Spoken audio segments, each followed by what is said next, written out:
డబ్బు, అనారోగ్యం, ఉద్యోగం, వ్యాపారం, అప్పులతో బాధపడుతున్నారా? మీకోసమే లాంచ్ యువర్ ఫ్యూచర్ ప్రోగ్రామ్. నమస్తే రమగారు. నమస్తే జయ. రమగారు, మనం బట్టి విక్రమార్క కథలు చెప్పుకుంటూ ఉన్నాం. అది కూడా సింహాసనానికి సంబంధించిన స్పెషల్ స్టోరీస్ కదండి. అవును. 2 మెట్లు ఎక్కేశాడు ఆయన. తర్వాత 3వ మెట్టు ఎక్కుదామనుకొని వెళ్ళాడు. అక్కడ ఏం జరిగింది? సింహాసన ద్వాత్రింశిక 32 మెట్లు ఉన్న సింహాసనాన్ని ఎక్కబోతున్నాడు భోజ మహారాజు. 3వ రోజు ఉదయం మళ్ళీ జనాన్ని అంతా సమీకరించుకుని సింహాసనాన్ని ఎక్కబోయాడు. 2 మెట్లు ఎక్కాడు. 2 కథలు చెప్పేసాయి కదా. 3వ మెట్టు మీద కాలు పెట్టంగానే 3వ మెట్టు మీద ఉన్న సాలభంజిక ఆ ప్రతిమ చప్పట్లు జరుస్తూ పక్కపక్క నవ్వింది. ఏమంది? నీకు 2 మెట్లు ఎక్కావు, ఇన్ని కథలు విన్నావు, ఆయన సంగతులన్నీ తెలుసుకున్నావు. అతని సాహసము, అతని ధైర్యము, అతని గొప్పతనము, దాతృత్వం ఏమీ లేదు నీకు. ఏ ధైర్యంతో నువ్వు ఎక్కాలనుకుంటున్నావు? విక్రమార్కుడు పరమ సాహసి. ఆయన నువ్వు విన్న కథలే కాకుండా ఇంకా ఎన్నో ఉన్నాయి సాహస గాథలు. ఏ ధైర్యంతో ఎక్కుతున్నావు అని అడిగేసరికి భోజుడు అన్నాడు, ఆయన గురించి తెలుసుకోవడానికే ఎక్కుతున్నానమ్మా. నువ్వెవరు? ఇప్పుడు నువ్వేం చెప్పబోతావు? విక్రమార్కుడి సాహసం గురించి నీకు తెలిసిన ఏ విషయం నాకు చెప్పబోతున్నావు అని అడిగేసరికి ఆ ప్రతిమ చెప్పింది. కోమలవల్లి ఆమె పేరు. 3వ సాలభంజిక పేరు కోమలవల్లి. ఆమె ఏం చెప్పిందంటే, ఇంకా నేను చెప్పే కథ ఇంకా చిత్రాతి చిత్రమైంది. ఈ రాజ్యానికి వచ్చిన తర్వాత ఈయన ఒక 4-5 నెలలు రాజ్యం చేశాక ఒక సంఘటన జరిగింది రాజ్యంలో. అదే రాజ్యంలో ఈ ఉజ్జయిని మహానగరానికిలో వేదకోవిదుడని ఒక బ్రాహ్మణ ఆయన ఉండేవాడు. ఆయన బాగా వేదశాస్త్రాలు చదువుకున్నాడు. వివాహమై చాలా సంవత్సరాల వరకు ఆయనకి సంతానం కలగల. ఆయన చాలా కాలం యజ్ఞాలు చేసి, హోమాలు చేసి, తపస్సు చేసి మొత్తానికి ఒక కుమారుణ్ణి కన్నారు. వాళ్ళు ఎంత చక్కటి కుమారుడో కలిగాడు. వాడు మహాముచ్చటగా ఉండేవాడు పిల్లవాడు. అయితే పిల్లాడికి 7-8 సంవత్సరాలు రాగానే చక్కగా ఉపనయనం చేయించారు. ఉపనయనం చేశాక ఈ మన ఆగస్టులో, అంటే ఇప్పుడు ఎట్లా శ్రావణ మాసంలో ఉపాకర్మ నిర్వహిస్తారు. ఆ ఉపాకర్మ అయ్యాక సముద్ర స్నానానికి తీసుకుపోతారు పిల్లల్ని. ఓకే. సముద్ర స్నానానికి పిల్లాడిని తీసుకుని సముద్రానికి వెళ్ళాడు ఆయన. అప్పటికి పిల్లవాడు ఎంత 8 ఏళ్ళు, వాడు అటు ఇటుగా 9వ ఏడు వస్తుందో ఏమో. అంత ఎత్తున సుమారుగా 8-9 ఏళ్ల పిల్లలు ఎంత ఉంటారు? చక్క చిన్న గావంచ కట్టుకుని సముద్ర స్నానానికి వెళ్ళిపోయాడు. స్నానం చేశారు. ఈయన సంధ్యావందనం చేసుకుంటుంటే పిల్లవాడికి సంధ్యావందనం పూర్తి చేయించి ఆయన చేసుకుంటున్నాడు.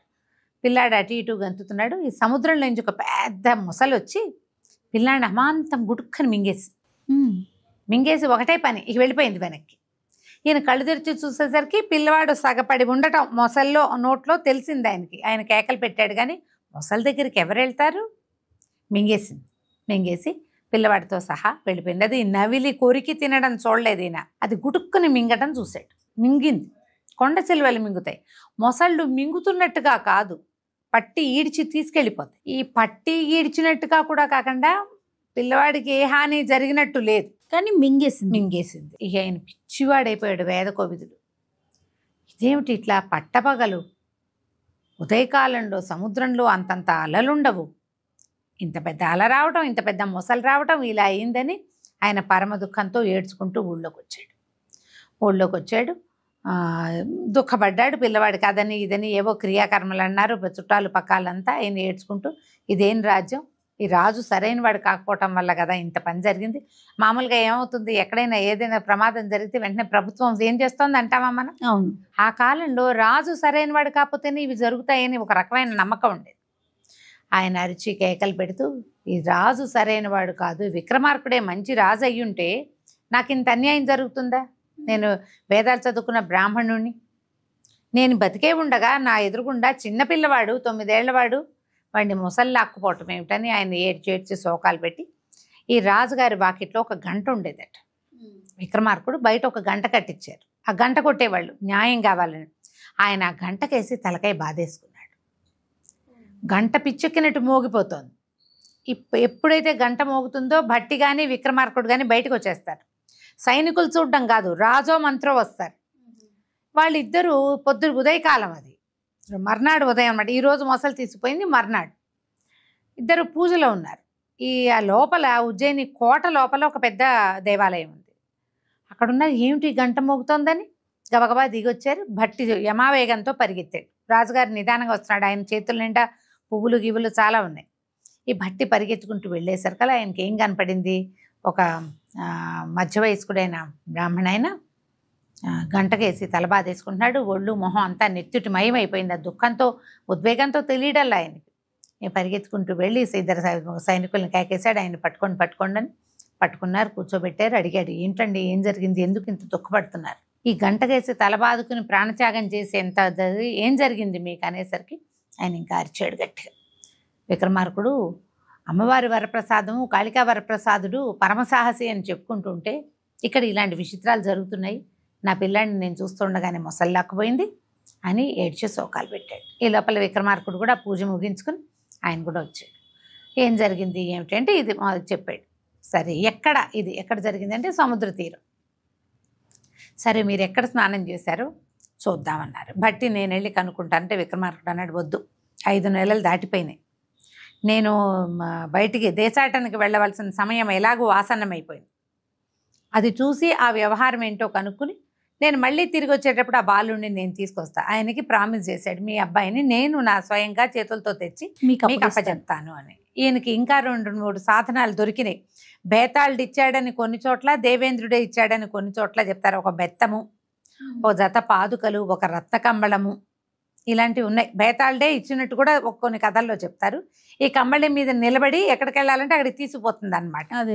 సరే, ఈయన తన సామాన్లు, ఆయన దగ్గర 18 రకాల ఆయుధాలు ఉన్నాయట ఆయనకి, రకరకాల విక్రమార్కుడికి. ఈ ఆయుధాలన్నీ తీసుకుని బేతాళుడిని సహాయంగా తీసుకుని ఎక్కడైతే ఈ బ్రాహ్మణ కుమారుడిని పోగొట్టుకున్నాడో అక్కడికి వెళ్ళాక ఆయన, మీరు ఎక్కడ సరిగ్గా స్నానం చేశారు, ఎక్కడ చేశారు ఏంటంటే, ఇదిగో ఇక్కడ ఈ ప్రాంతంలో నిలబడ్డాం, నేను ఇక్కడ కూర్చుని సంధ్యావందనం చేసుకుంటా, పిల్లవాడు ఇక్కడ నుంచున్నాడు, మొసలు అక్కడి నుంచి వచ్చింది అని చూపించాడు.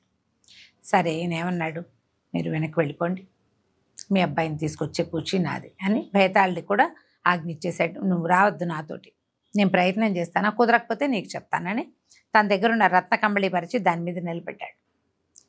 మొసళ్ళు ఉండే ప్రదేశానికి నన్ను తీసుకెళ్ళు. ఆ రత్న కంబళి ఏం చేసింది, ఒక్క ఎగిరి సముద్ర మధ్యంలోకి తీసుకుపోయింది. ఆ మధ్యంలో చూస్తే ఈ పెద్ద మొసలి అని చెప్పబడింది. అక్కడ మొసళ్ళు ఉంటాయని కంబళి తీసుకెళ్తే కానీ అక్కడ ఒక మొసలి కూడా లేదు. చాలాసేపు కలయి తిరిగాడు, ఎక్కడా మొసలి పొలకువ కనిపించట్లేదు. ఇతను ఏం చేశాడు, మెల్లిగా ఈ మొసళ్ళు దగ్గరికి రావడానికి ఒక రకమైన శబ్దాలు చేయాలి. చేపలకి వాటికి కూడా సౌండ్స్కి అట్రాక్ట్ అవుతాయి. అతను విచిత్రమైన శబ్దం చేయటం మొదలుపెట్టాడు విక్రమార్కుడు. చేయగా ఒక పెద్ద మొసలు వచ్చింది. రావటం ఏమిటి, ఒక్కసారి నోరు తెరిచి ఈ కంబళి మీద నిలబడ్డాడు కదా, ఆ నిలబడిన విక్రమార్కుడిని గుడుక్కుని మింగేసింది. అయ్యో, వెళ్ళిపోయాడు పొట్టలోకి. కంబళి దందారం తను బయటికి వెళ్ళిపోయింది. మనిషిని మింగుతుంది అది. కంబళి దందారం చుట్టాలు చుట్టుకుని అది ఎక్కడో కూర్చుంటుంది, పిలిచినప్పుడు వస్తుంది. ఆ లోపలికి వెళ్తే విక్రమార్కుడికి ఎట్లా కనపడిందంటే, అది పెద్ద మహానగరం ఉంది దాని పొట్టలో. అది ఒట్టి మొసలి కాదు, చూడ్డానికే అది మొసలి కొంచెం పెద్ద సైజులో కనపడుతోంది. లోపలికి వెళ్తే అది పెద్ద నగరం. దాని లోపల దారులు ఉన్నాయి, ఉద్యానవనాలు ఉన్నాయి, ఎంతమందో మనుషులు కనపడుతున్నారు. అర్థం కాల. మెల్లిగా నడవటం మొదలుపెట్టాడు. అటు ఇటు తిరిగాడు, కత్తి సవరించుకుని తిరుగుతూ ఉంటే చాలామంది పిల్లలు కనపడుతుంటే ఈయనకేమనిపించింది, ఈ పిల్లల్లో ఒకడేమో వాడు మింగబడిన పిల్లవాడు. ఆ పిల్లల దగ్గరికి వెళ్ళి, బాబు, ఉజ్జయిని నగరంలో ఉండే వేదశాస్త్రాలు చదువుకున్న వేదకోవిదుని కుమారుడు ఎవరు మీలో అని అడిగితే ఓ పిల్లాడు వచ్చాడు. ఇవతలకి గావంచా కట్టుకుని చక్క యజ్ఞోపవీతం వేసుకుని బొట్లు గిట్లు పెట్టుకుని ఉన్నాడు. నేనేనండి వేదకోవిదుడి కుమారుడు అన్నాడు. ఆయన ఆశ్చర్యపోయాడు. సరే, ఆ పిల్లాన్ని పెట్టుకొని తను ఎక్కడి నుంచి నడిచి వచ్చాడంటే, లోపలికి వెళ్ళంగానే నడవటం మొదలెట్టాడు కదా, ఆ వెనక్కి నడవటం మొదలు పెడితే ఈయనకి మొహాన్ని తగిలింది మొసలి తాలూకు చర్మం. ఈయన ఏం చేశాడంటే, ఆ మొసలి చర్మాన్ని గీరేస్తే అది ఇట్లా నోరు తెరిచేసింది, తెగిపోయింది. తెగంగానే దాంట్లో నుంచి బయటకు వచ్చేసి కంబళిని పిలిచి, దగ్గరలో ఉన్నటువంటి ఏదైనా ఒక ద్వీపానికి నన్ను తీసుకెళ్దుగాని అన్నాడు. కంబళి మీదకి ఎక్కేసాడు. ఎక్కిన తర్వాత ఆయనకు అనిపించింది, ఇప్పుడు ఈ మొసలి ఇందులో ఒక మహానగరం ఉంది, దీన్ని గీరేస్తే నీరు వెళ్ళిపోయినా వాళ్ళకి ఏదైనా ప్రమాదం అవుతుంది. ఈయన దగ్గర కాళికాదేవి మొదటి ఇచ్చిన విభూది ఎప్పుడూ ఒక డబ్బీలో భరిణలో ఉండేది. ఆ విభూతిని చల్లేశాడు ఆ మొసలి మీద. ఆ చిరిగిపోయిన మొసలి చర్మం మళ్ళీ అతుక్కుపోయింది. అదేదో వింత, సముద్రాల్లో అలాంటివి ఉంటాయట. ఈ పిల్లవాడితో కలిసి ఇతను సింహళ ద్వీపం లాంటి పేరున్న ఒక ద్వీపానికి, పుష్కర ద్వీపానికి వెళ్ళిపోయాడు. ఈ సముద్రంలో చాలా రకాల ద్వీపాలు ఉంటాయి కదా, ఎంత పెద్ద ద్వీపమో అది. అది మనుషులు ఉండే చోటకి వెళ్ళాలి. కానీ ఇప్పుడు ఇతను వెనక్కి వెళ్ళడానికి వీలు లేదు. ఎందుకంటే వీళ్ళు ఏం పెట్టుకున్నారు, 6 నెలలు రాజ్యపాలన, 6 నెలలు దేశాటన. ఇప్పుడు పిల్లాన్ని పుచ్చుకొని తనతో పాటు తీసుకుపోయాడు.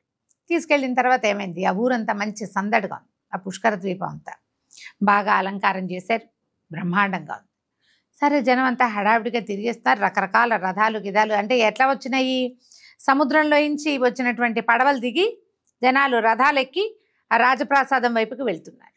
ఇతను ఒక బ్రాహ్మణ ఆయన్ని పట్టుకున్నాడు. ఏమంటే ఇక్కడ ఏమన్నా సత్రాలు ఉన్నాయా, ఏమిటి ఊళ్ళో హడావిడి ఏంటండి అంటే, ఈ పుష్కర ద్వీపానికి పరమాద్భుత చరిత్ర కలిగిన ఒక రాజుగారు ఉన్నారు.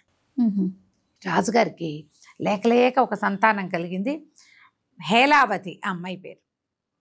అసలు ఆ పిల్లని ఎంత అపురూపంగా పెంచారో, అసలు కనడమే అపురూపంగా లేక కలిగింది.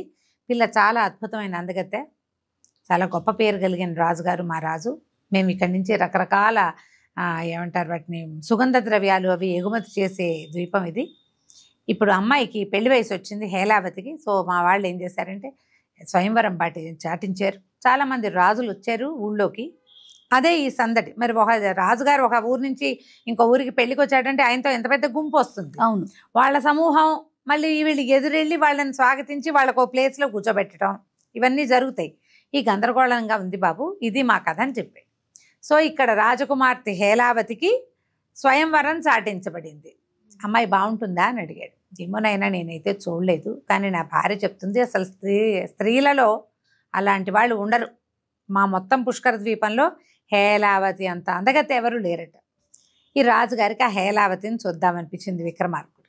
సరే ఈయనేం చేశాడు, ఈ పిల్లాన్ని ఈ బ్రాహ్మణ ఆయనకి అప్పచెప్పాడు. ఆయన ఒక సత్రం యజమాని. ఆయన అడిగాడు, మీ సత్రంలో ఉంటాను నేను, నాకు వేరే వ్యవహారం ఉంది, ఆ 4-5 నెలల్లో వచ్చి తీసుకెళ్తా. ఈ పిల్లవాడిని మీ దగ్గర అట్టు పెట్టుకోండి, మీ దగ్గర ఉంచుకోండి, మీకు సరిపడా ధనం ఇస్తాను నేనని చెప్పి ఆ సత్రంలో పిల్లాడిని అప్పచెప్పాడు. ఈ పిల్లాడిని వెంబడిపెట్టు తిరగలేడు కదా. పిల్లాడినేమో ఆయనకు అప్పచెప్పేసి ఊళ్ళోకి వెళ్ళి ఒక మంచి రత్న కంబళి లాంటిది ఒకటి కొన్నాడు. కొని ఏం చేశాడు, ఎన్నో వజ్రాలు, రత్నాలు, నవరత్నాలు అన్నీ భేతాళుణ్ణి తలుచుకుని తెప్పించి అవన్నీ ఈ కంబళి మీద పోసి ప్రదర్శన, షాపు, బిజినెస్ అన్నమాట. ఇవి వచ్చిన వాళ్ళందరూ అరే భలే ఉన్నాయే, మా ఊళ్ళో ఇలాంటివి దొరకవు అని ఒకళ్ళు రావడం మొదలుపెట్టారు. క్రమంగా ఏమైంది, ఈ రాజకుమారులు కొంతమంది వివాహం కోసం స్వయంవరానికి వచ్చారు కదా, వాళ్ళందరూ ఊళ్ళో తిరగడానికి వస్తారు. కొత్త ఊరు వెళ్తే మనం వెళ్ళమా షాపింగ్కి, ఆ షాపింగ్ కోసం వచ్చిన రాజకుమారులు అందరూ ఈ వర్తకుడి దగ్గర చేరారు. వర్తకుడు చూస్తే జగన్మోహనాకారుడు. ఈయన చాలా పెద్ద పర్సనాలిటీ, పొడుగాటివాడు, తర్వాత అందమైన వాడు, ఇన్ని నగలు, వ్యాపారస్తుల్లో చక్కటి వాళ్ళు ఉండటం కొంచెం కష్టం. ఈయన రాచకళ కనపడుతోంది, ఈయన భాష చాలా బాగుంది, రాచటీవితో ఉన్నాడు, వస్తువులు మరీ బాగున్నాయి. జనం అంతా చేరిపోయారు, హడావిడిగా నడుస్తుంది. సాయంకాలం 4:30-5 గంటల అయ్యేసరికల్లా స్వయంవరం ప్రకటించారు. ఈ మొత్తం వసతుల్లో విడుదల్లో ఎక్కడ రాజకుమారు లేరు. మొత్తం గుంపంతా ఈ వజ్రాలు, రత్నాలు, ఆభరణాలు చూస్తూ ఉండిపోయారు. ఈ సైనికులందరూ వెతుక్కుంటూ వచ్చారు. చాలామంది జనం అంతా షాపింగ్కి వెళ్ళారు. ఆ వెళ్ళిన వాళ్ళందరూ కూడా ఒకే ఒక్క వ్యాపారస్తుడి దగ్గర నిలబడి ఉన్నారు. రాజుగారికి ఆశ్చర్యం వేసి, ఇదేమిటి ఎప్పుడూ లేనిది, మనకు అట్లా ఉండదే, పైగా ఏ ఊరు వాడు వచ్చి ఇక్కడ పెట్టాడు కొత్త బిజినెస్, మనకు తెలియంది. ఆయన కూడా ఏం చేశాడు, గబుకొని ఓ రథం ఏదో వస్తుంటే ఉండరా నేను కూడా వస్తున్నాను, ఆ రథం ఎక్కి వచ్చి బజార్ వచ్చాడు. చూస్తే అక్కడ పెద్ద కంబళి పరిచి దాని నిండా రకరకాల విచిత్రమైన రత్నాలు, కెంపులు పరుచుకుని ఆ గొడుగు నీడలో నిలబడి ఉన్న విక్రమార్కుడిని చూసేసరికి ఆయనకే వ్యామోహం కలిగింది. ఎంత బాగున్నాడు, వ్యాపారస్తుడైపోయాడే, లేకపోతే శుభ్రంగా ఈయనకే ఇచ్చి పెళ్లి చేసేవాళ్ళం పిల్లని అని ఆశ్చర్యపోయాడు. ఇంత బాగున్నాడు అని. సరే ఇంతలో ఏమైంది, రాజుగారు వస్తుంటే చోపుదారులు ఉంటారు చుట్టుపక్కల వాళ్ళు, ఏమిటి రాజుగారు వస్తున్నారు ఓహో అని అరిచేవాళ్ళు. వీళ్ళ కేకలు వినపడేసరికల్లా ఇవి వచ్చిన రాజకుమారులంతా అయ్యో మనకి దీనికి సమయం అయిపోయింది, పదండి మనకి స్వయంవరానికి సమయం అయిపోయిందని అందరూ స్వయంవర మండపం వైపుకి వెళ్ళారు. వాళ్ళల్లో 2-3 ఈ విక్రమార్కుడిని నువ్వు రాబోయి సరదాగా రాజకుమారిని చూద్దు కానీ కేకేశారు, పిలిచారు. ఇతను ఏం చేశాడు, మూటంతా భేతాళుడికి అప్పచెప్పి తను కూడా పోయి ఈ గుంపుతో సహా అందరితో పాటు నడిచెళ్ళి స్వయంవరం మండపంలోకి వెళ్ళిపోయాడు. వెళ్ళేసరికల్లా మండపంలో వరుసగా కుర్చీలు వేసి ఉన్నాయి, కొంతమంది నిలబడడానికి ఉన్నాయి. సరే ఎవరి దారిన వాళ్ళు కూర్చున్నారు. ఈ లోపల రాజకుమార్తెని ప్రవేశపెట్టారు. ఆ అమ్మాయి ఇలా చూస్తోంది అందరికీ. చూస్తూ ఉంటే ఈ జనాలు కుర్చీలు దాటిన తర్వాత నిలబడిన వాళ్ళలో మహాద్భుతమైన సౌందర్యవంతుడుగా కనపడిన ఈ వ్యాపారస్తుడి వేషంలో ఉన్న విక్రమార్కుడు కనపడ్డాడు. ఆవిడ మొహం చూసింది కానీ ఆయన వస్త్రధారణని గమనించాల. వ్యాపారస్తులకి డిఫరెంట్ వస్త్రధారణ ఉంటుంది. రాజకుమారులది వేరు, వ్యాపారస్తులది వేరు. తలపాగా కానీ నడుముకున్న దట్టి కానీ అవన్నీ వేరేగా ఉంటాయి. రాజకుమారులకి నడుముకి కత్తి వేళ్లాడాలి, దానికోసం ప్రత్యేకమైన దట్టీలు ఉంటాయి. అసలు అది చూడంగానే తెలుస్తుంది. ఈ అమ్మాయి ఏం చేసింది, 2 సార్లు 3 సార్లు చూస్తే మొహమే కనపడుతోంది. ఇక దండిచ్చారు. రాజకుమారుల పేర్లు చెప్తూనే ఉన్నారు. ఆవిడ వినిపించుకోలేదు. దబా స్పీడ్గా నడుచుకుంటూ వెళ్ళి ఆ ఏ ముఖం తన్ని ఆకర్షించిందో ఆయన మెడలో దండేసింది. దండేసరికల్లా అందరు కేకలు పెట్టారు, అయ్యో వ్యాపారి వ్యాపారి వ్యాపారిని వరించింది రాజకుమార్తె అన్నారు. ఈవిడ దండేసి సిగ్గుగా గబగబా నడుచుకుంటూ వెళ్ళిపోయింది. జనాలంతా తేరుకునేసరికి రాజకుమార్తె ఏమో అంతఃపురం వైపుకి వెళ్ళిపోయింది. ఇక్కడ వ్యాపారస్తుడి మెడలో ఏమో స్వయంవరమాల పడిపోయింది, వరమాల. అందరూ అరిచి కేకలు పెట్టారు. ఇంతమందిని పిలిచారు క్షత్రియుల్ని,